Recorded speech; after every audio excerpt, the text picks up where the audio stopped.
चला आज मस्त खमंग आणि कुरकुरी श्रावण स्पेशल बनवूया आळूची वडी। आणि श्रावण महिना म्हटलं की आपले खूप सारे सण हे एका पाठोपाठ येतात आणि यामध्येही खूप साऱ्या पदार्थांची सुद्धा रेलचेल चालू होते। अशीच ही आज आपली आहे श्रावण स्पेशल आळूची वडी। खूप साऱ्या लेयर्सवाली, खायला खमंग, कुरकुरीत आणि तळायची सुद्धा गरज नाही। तर आपण आज मस्त खूप साऱ्या लेयर्सवाली खमंग कुरकुरीत अशी ही बनवणार आहोत आळूची वडी। तर चला पाहूया कशी। तर पाहू शकता आळूची वडी बनवण्यासाठी आपल्याला मेन म्हणजे लागतात आळूची पाने। तर ह्या आळूच्या पानांचा मी देठ काढून घेतलेला आहे आणि स्वच्छ धुवून पुसून घेतलेली आहेत। आता ही पानं बघा किती छान मोठी मोठी आहे। आणि एक विशेष म्हणजे ही जी आहे ना काळी आळू आहे, तर ही ची वडी बनवल्यानंतर खाताना घशात खवखव करत नाही, काही नाही। त्यामुळे कधीही तुम्ही आळूची वडी बनवणार असेल तर अशी काळी आळूची पाने घ्या आणि त्याची वडी बनवा। तर चला, तर आता अगोदर पीठ मिक्स करून घेऊया। तर सगळ्यात अगोदर आपल्याला लागणार आहे बेसन पीठ। तर ह्या चमच्याच्या मापाने मी 4 चमचे घेतलेला आहे बेसन पीठ आणि त्याच्यामध्ये आपण 2 सिक्रेट पदार्थ घालणार आहे, ज्यामुळे तुमची वडी तळायची सुद्धा गरज नाही, न तळता ही छान कुरकुरीत आणि खमंग होईल। तर हे घेतलेलं आहे मी कॉर्नफ्लॉवर। तर 4 चमचे बेसन पिठाला मी 2 चमचे घेतलेले आहे कॉर्नफ्लॉवर। आणि याच्यामध्ये आपण काय करणार आहे, तर अजून एक पदार्थ घालणार आहे, तो म्हणजे हा घेतलेला आहे मी रवा। तर हा जाड रवा घेतलेला आहे। तर 1.5 चमचा मी जाड रवा घेतलेला आहे। आता 1 चमचा याच्यामध्ये घालूया ओवा, हातावर छान पुस करून घ्यायचा आणि 1 चमचा पांढरे तीळ। आता याच्यामध्ये घालायचे आहे अर्धा चमचा हळद पावडर आणि इथे मी हिरवी मिरचीचं वाटण न करता आज घेतलेली आहे लाल तिखट म्हणजे मिरची पावडर 2 चमचे। तर याआधी सुद्धा मी हिरवी मिरची लसणाची पेस्ट करून आळूची वडी बनवली होती, त्याची लिंक मी डिस्क्रिप्शन बॉक्समध्ये देणार आहे। तर मसाले घालून झालेले आहे। आता घालूया चवीनुसार मीठ आणि हे आहे चिंच आणि गुळाचं कोळ। मी ना 15 मिनटं बारीक चिरलेला गूळ आणि थोडीशी चिंच काय केली होती, भिजत ठेवली होती। आता याचं पाणी इथे आपल्याला आळूच्या वडीमध्ये वापरायचं आहे।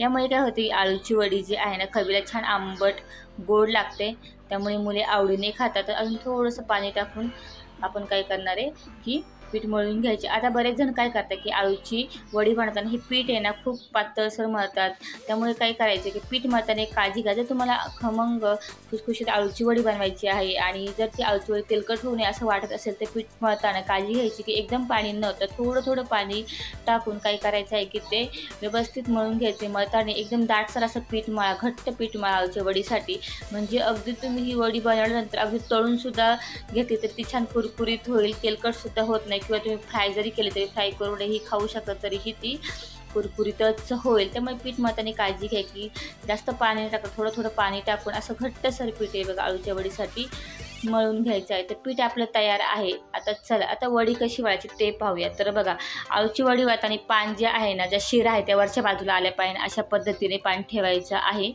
तर पान जे आहे ना हे बघा ह्या शिऱ्यावरती आलेलं आहे, अशा पद्धतीने ठेवल्यानंतर थोडं थोडं पीठ घ्यायचे आणि पूर्ण पानाला काय करायचं आहे की हे बेसन पीठ आहे ना अशा पद्धतीने पसरून लावून घ्यायचं आहे।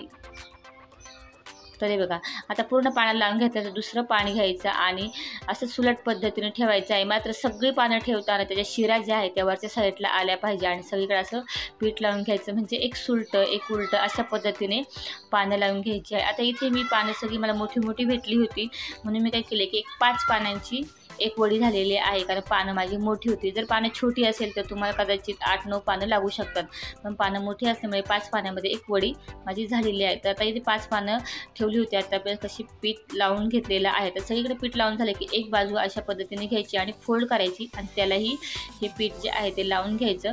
आता ह्या बाजूची एक घ्या, अशी फोल्ड करा आणि त्यालाही पीठ लावून घ्यायचं। तर हे बघा व्यवस्थित सगळीकडे पीठ लावून घ्या। आता पीठ लावून झाल्यानंतर मागची साईड अगोदर उचलायची आणि ती थोडीशी फोल्ड करायची आणि त्याला थोडंसं पीठ लावायचं, म्हणजे पानं निघत नाही आणि व्यवस्थित चिटकून राहतात।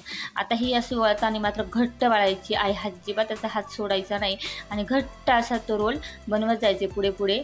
आणि पाहू शकता शेवटी यांना पण थोडं शेंड्याला पीठ लावायचे आणि बघा ती लगेच अशी घट्ट पकडून धरायची, त्याला थोडंसं पुन्हा पीठ लावून घ्या, म्हणजे ती पानं जी आहे आपण फोल्ड केली सगळ्यात शेवटी ती उचकत नाही, काय नाही। आणि बघा मस्त अशी आपल्या ही आळूची वडीचा एक रोल पाहू शकता बनवून तयार झालेला आहे। आता हा आहे 5 पानांचा एक वडी झालेली आहे, कारण आळूची पानं जी होती ती मोठी होती म्हणून। तर चला, आता आपण एक चाळण घेतलेली आहे वडी उकडायची, त्याला खाली तेल लावून घ्यायचं आणि त्याच्यामध्ये आपण वडी ठेवून घेतली आहे. तर चला अजून एक वडी आपण वळून घेऊया. तर मग अशी सांगितल्याप्रमाणे ज्या बाजूला शिरा आहे ते शिरा जे आहे त्याच्या वरच्या साईडला आल्या पाहिजे अशा पद्धतीने पान ठेवायचं आणि हे बघा असं पीठ लावून घ्यायचं. तर दुसरं पान असं उलटं सुलटं म्हणजे असेच पानं ठेवायचे, एक सुलटं उलटं, आणि प्रत्येकाला मात्र शिरावरती आल्या पाहिजे ह्या पद्धतीने पान ठेवूनच मग त्याला पीठ लावायचं आहे. तर चला अशा पद्धतीने सगळे आपण काय करूया, आता पानं एक एक ठेवून त्याला असं पीठ लावून घेऊया. तर याआधीसुद्धा आपण ज्यांना आळूची वडी बनवता येत नाही त्यांच्यासाठी खास आळूची वडी न वळता कुरकुरीत आणि खूप सारे लेयर्सवाली आळूची वडी कशी बनवायची, तसेच एका वडीचा उपयोग करून एका पाण्याची आळूची वडी कशी बनवायची, अशा खूप साऱ्या आळूच्या वडीच्या, तसेच कोथिंबीर वडीसुद्धा कशी बनवायची याच्याही आपण जसे पाहिलेले आहे. या सर्व प्रकारच्या वड्या ज्या आहेत त्या सर्वांनाच आवडतात आणि हे सर्व आळूची वडी म्हणा कोथिंबीर वडीची कशी बनवायची याची याआधी आपण व्हिडिओ बनवलेली आहे. पण या सर्वांची लिंक जी आहे ती मी डिस्क्रिप्शन बॉक्समध्ये देणार आहे. तुम्ही नक्की पहा. चॅनलला नवीन असाल चॅनलला सबस्क्राईब करा आणि नवीन व्हिडिओ आले म्हणजे तुम्हाला सुद्धा लगेच पाहायला भेटतील. तर चला बघा ही सुद्धा आपण आळूच्या वडीचा रोल जो आहे तो बनवून झालेला आहे. पाहू शकता मस्त झालेला आहे. आता तेल लावलेल्या चाळणीमध्ये हा पण आपण रोल ठेवून देऊया आणि पाहू शकता याच्यात 10 पान होते. 10 पानांच्या बरोबर 2 वड्या झालेल्या आहे.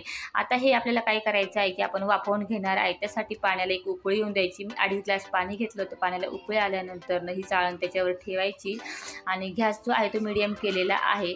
आता याच्यावर आपण झाकण ठेवूया आणि एक 25 मिनटं वाफवून घ्यायची आहे. तर एक 20-25 मिनटं झाले की झाकण उघडून पहा. तर बरोबर 20-25 मिनटामध्ये काय होतं की वडी छान वाफवून तयार झालेली आहे. हे बघा अशी उकळते व्यवस्थित. जर वाफवली गेली नाही तर पाहू शकता अशी उकळली गेली पाहिजे किंवा तुम्ही हात लावून पहा. पीठ हाताला चिकटता कामा नये. तर ही छान व्यवस्थित उकळलेली आहे पाहू शकता. म्हणजे ही वडी जी आहे ती तयार झालेली आहे. आता गॅस बंद करूया आणि पूर्णपणे थंड होण्यासाठी ठेवणार आहे. पूर्णपणे थंड झाली की मगच ही कट करायला घ्यायची. गरम गरम कट करायला घ्यायची नाही. गरम गरम कट करायला घेतलं तर वडी जी आहे ना व्यवस्थित फ्राय होत नाही किंवा ती तेलकट होते आणि नरम पडते. त्यामुळे पूर्णपणे जी आहे ना आळूवडी अशी थंड होऊ द्या. मग अशी कट करून घ्यावं द्या. आणि मग काय करायचं पॅनवरती मी आता इथे थोडंसं तेल टाकलं आणि त्याच्यावरच फ्राय करून घेणार आहे. तर मला तळलेली वडी आवडत नाही म्हणून मी नेहमी काय करते की पॅनवरच काय करते स्लो गॅस करून छान कुरकुरीत होईपर्यंत आहे ना अशी फ्राय करून घेते. तर तुम्हाला तळलेली वडी आवडतात तर तुम्ही तेलामध्ये तळून सुद्धा घेऊ शकता. तेला जरी तुम्ही ही तळली तरी ती सुटणार नाही काही नाही आणि व्यवस्थित छान कुरकुरीत ती तळली जाईल. पण मी काय करते नेहमी कधीही मी आळूची वडी बनवली की मी अशी फ्राय करून घेते. तर कधीच नाही कारण तेलकट आवडत नाही ह्यासाठी. ते छान कुरकुरीत होईपर्यंत आता ही वडी जी आहे ना आपण मस्त काय करूया की तळून घेऊया आणि मस्त अशी फ्राय होतं आणि छान असा खमंग आळूच्या वडीचा वास सुटला आहे. कारण श्रावण महिना म्हटलं की बघा उन्हाळ्यात आळूच्या वडी करून पहा आणि श्रावण महिन्यातील जी आळूची पानं असतात त्यांची वडी करून पहा. तर आत्ताची जी आळूची पानं आहेत त्याची वडी खूप छान लागते आणि मस्त अगदी पाहू शकता छान अशा फ्राय करून घेतलेल्या आहेत. मस्त दोन्हीकडनं क्रिस्पी होईपर्यंत छान फ्राय करून घेतल्यात आणि एकही वडी सुटलेली नाही आणि खूप साऱ्या लेयर्सवाली ही आळूची वडी झालेली आहे. खूप साऱ्या लेयर्स त्याला आलेल्या आहेत आणि मस्त असं ब्राऊन कलर येतपर्यंत खरपूस मी फ्राय करून घेतलेले आहे. बघा की तळायची सुद्धा गरज नाही. अशाच पद्धतीने आपण सर्व आळूची वडी जे आहे ना ती पॅनवरच मी अशी उलट्या पालट्या करून छान फ्राय करून घेणार आहे. तर मस्त. तर चला तर पाहू शकता छान झालेल्या आहे. हे बघा आता आळूची वडी म्हटलं तर सर्वांच्याच आवडीची आणि नेहमी आता श्रावण महिना म्हटलं का आठवड्यातून दर सोमवारी ही आळूची वडी सर्वांच्याच घरी होते कारण उपवास सोडण्यासाठी आळूची वडी ही लागतेच. तर पाहू शकता श्रावण स्पेशल मस्त खमंग कुरकुरीत आळूची वडी बघा किती छान अशी दिसते आणि खूप साऱ्या लेयर्सवाली ही तयार झालेली आहे आणि खायलाही सुंदर. तुम्ही अशीच खा किंवा टोमॅटो सॉससोबत खा तरीही खूप सुंदर अशी लागते. तर पाहू शकता मस्त अशी ही खूप साऱ्या लेयर्सवाली खमंग खुसखुशीत आळूची वडीची रेसिपी तुम्हाला कशी वाटली कमेंट करून नक्की सांगा आणि अशाच नवीन व्हिडिओ पाहण्यासाठी चॅनल नवीन असाल तर सबस्क्राईब मात्र जरूर करा. धन्यवाद.